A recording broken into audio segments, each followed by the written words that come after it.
Hello बच्चों, so the question here is match the species in column 1 with the geometry shape in column 2। आपके पास column 1 में shape species दे रखी हैं और column 2 में आपको शेप या ज्योमेट्री दे रखी है, आपको इन लोगों को मैच करना है। ठीक है, तो हम स्टार्ट करते हैं सबसे पहले H3O पॉजिटिव मॉलिक्यूल से। H3O पॉजिटिव मॉलिक्यूल से इसकी हाइब्रिडाइजेशन निकाल लूंगी मैं। Half number of valence electrons in the central atom. Central atom यहाँ पे ऑक्सीजन है, 6 valence electron, plus number of monovalent atoms. Monovalent atoms यहाँ पे 3 है, that is hydrogen, plus charge है -1 हो गया, तो यहाँ आ जाएगा half into 6 plus 3 is 9, 9 minus 1 is 8, it is equal to 4। sp3 hybridisation है। अब अगर मैं इसका स्ट्रक्चर ड्रॉ करने की कोशिश करती हूँ तो देखो ऑक्सीजन सेंट्रल एटम है, ठीक है, हाइड्रोजन यहाँ पे 3 लगे हुए हैं, इससे 3 हाइड्रोजन लगे हुए हैं और एक लोन पेयर यहाँ पे आपका बच जाएगा।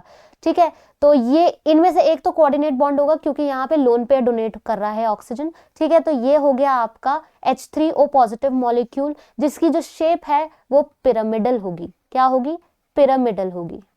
तो मैं पिरामिडल से मैच कर देती हूँ H3O पॉजिटिव को, पिरामिडल। ठीक है, नेक्स्ट हम बढ़ जाते हैं सेकेंड वाले पे। सेकेंड आपके पास है CH ट्रिपल बॉन्ड CH, यानी आपके पास एल्काइन मॉलिक्यूल दे रखा है। अब आप यहाँ पे क्या करो, इनकी हाइब्रिडाइजेशन, दोनों कार्बन की हाइब्रिडाइजेशन चेक करोगे तो C की भी हाइब्रिडाइजेशन आपको sp आएगी क्योंकि 2 सिग्मा बॉन्ड है यहाँ पे। ऐसे ही इस कार्बन पे भी 2 सिग्मा बॉन्ड है, एक हाइड्रोजन के साथ जुड़ा हुआ है और एक यहाँ पे सिग्मा बॉन्ड है, 1 सिग्मा 2 पाई है, तो यहाँ पे sp हाइब्रिडाइजेशन होगी। Hybridization is sp in alkyne, right, तो दैट मीन्स द शेप क्या होगी आपकी? लीनियर। क्या होगी? लीनियर। तो मैं यहाँ इसको लीनियर से मार्क कर दूंगी। नेक्स्ट हम बढ़ जाते हैं, तो यहाँ पे एक बार मैं फिर से मैच कर देती हूँ सो दैट आपको पता हो कि हमने लास्ट में क्या किया था। अब आ जाते हैं हम ClO2 माइनस पे। ClO2 माइनस, थर्ड क्या दे रखा है? ClO2 minus. यहाँ पे भी हम हाइब्रिडाइजेशन निकालेंगे। Half number of valence electron in the central atom. Central atom chlorine है, क्लोरीन के पास 7 वैलेंस इलेक्ट्रॉन।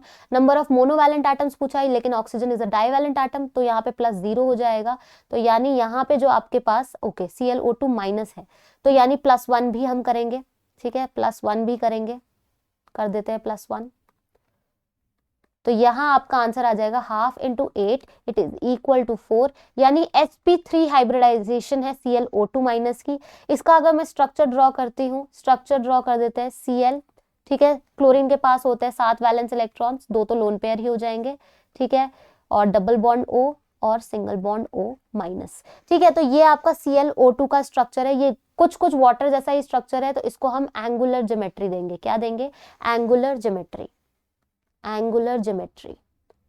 नेक्स्ट हम बढ़ जाते हैं फोर्थ वाले ऑप्शन पे। फोर्थ वाला ऑप्शन आपके पास क्या है? NH4 positive. फटाफट से इसकी भी हाइब्रिडाइजेशन निकाल लेते हैं।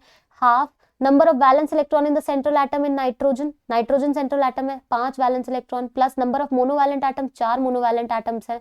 ठीक है, और पॉजिटिव चार्ज है, तो यानी -1।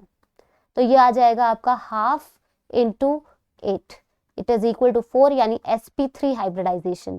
अब मैं NH4 पॉजिटिव फटाफट बना देती हूँ यहाँ पे आपके सामने। NH4 पॉजिटिव ड्रॉ कर देते हैं हम लोग। NH4 पॉजिटिव कैसी शेप आ जाएगी आपकी इसके पास? टेट्राहेड्रल। टेट्राहेड्रल, तो यहाँ पे इसको टेट्राहेड्रल से मार्क कर दो। तो आई होप आप लोगों को समझ आ गया होगा क्वेश्चन। आपको पहले हाइब्रिडाइजेशन निकालनी है, फिर शेप ड्रॉ करनी है, और उसके हिसाब से आप बता सकते हो कि ज्योमेट्री या शेप मॉलिक्यूल की क्या होगी। Thank you so much.